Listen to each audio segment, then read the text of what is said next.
So as you can see, we made some progress on building one.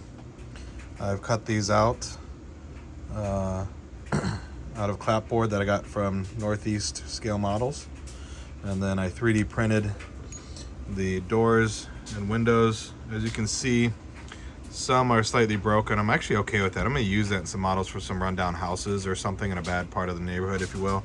I have some other ones that turned out pretty well with printing. And then what I did was I primed them with some Bldg primer, using this right here. And then I dabbed on some brown paint, something along this line here. I don't think I used coffee bean, but it was a nice brown, maybe even one of the burnt umber from Apple Barrel. This Apple Barrel compared to the folk art, I think, you know, I would probably go with the folk art. And I started buying more of the folk art over the burnt umber. The only thing that I found with that Apple Barrel is that if you see here on this piece, it kind of is splotchy, if you can zoom in or see that. Whereas I feel like the folk art works a little bit better. You can thin it a bit, that helps, and apply more coats. In the future, I'll spray that with my airbrush, and then we'll see kind of the results between the two. But as you can see, we also put on some buttermilk, and that was brushed on, and then also using some dry brush technique to be able to get it to look like it's worn off a little bit. And then I've gone back over just with some black, like a black wash. I use shot glasses, not that I drink, but just a little bit in there with some water, and mix it in, and then I try and just give it more, tone down the brightness of it and make it look more worn. So I'll go over with a couple washes, as long as you brace the back of it. This is some basswood that I've used.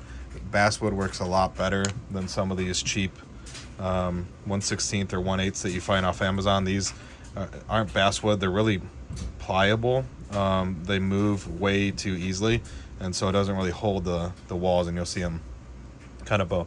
So next update, I'll have the last window in there, and let me tell you, it is so much easier to just pop in a 3D printed window than it is to utilize these, which were on my previous building, these wood polyback. They're 0.24 inch, and to stack these on top of each other, like on this building, it took me a few minutes for each window, for each door, to layer it, to get it to look as half as decent, and then use tweezers and glue, and I just don't think it looks as good.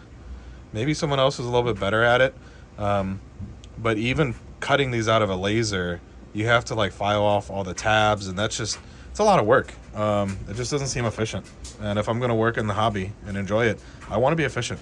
You know, I have kids, I work a full-time job, so yeah, super glue or even regular glue is fine. The one part I did notice is that as you paint these kind of small sides on the side, it kind of bows out a little bit with the paint, and it curls. You can try and fix it with various bracing. Now the bracing here was set up in a way that I can have the front and the back has the braces, and then you can see there's openings, and I've planned for each side not to have the bracing, so when it goes together, none of the bracing runs up against one another. And then on top of it, if we set this up and it stands for me, here. I don't know why I wasn't using this before, but here we go. All right, so you can see here, we're able to then kind of line this up, and you can see how some of the black wash is causing this to bow. I'll paint the back of it with the black wash, that'll fix that. But then we'll just kind of line it up to where it's good.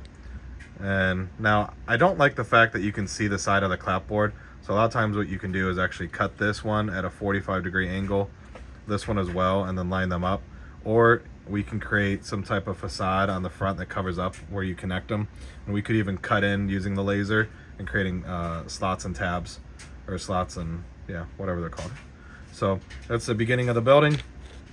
Files will be in the description below for free, So you can find the SVG file if you have a laser cutter. If not, I'll try and include the dimensions so that way you can cut them out of clapboard if you scratch build it.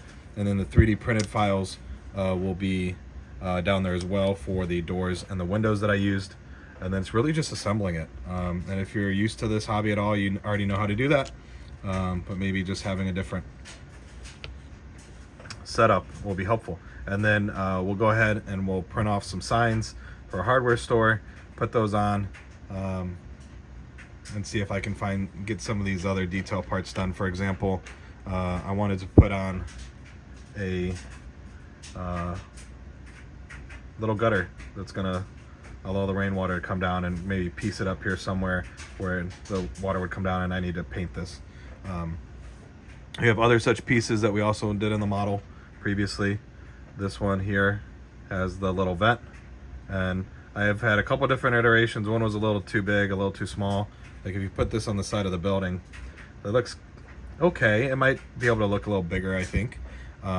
Building some detail parts I had from Jason Jensen Trains, one of my other model structures. Have some barrels, things like that.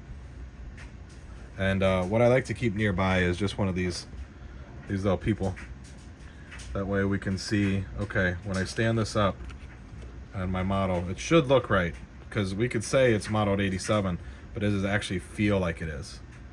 And so I feel like it does, and it's all we can ask for. If you're happy with it, hey, continue.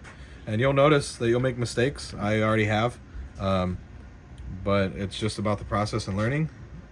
And so if you want to check out anybody else that I've learned from, it's Jason Jensen Trains or Boomer Diorama. I think they're fantastic, put out much better quality than I, but just to give people, if you like watching videos, some more content, kind of document my model train.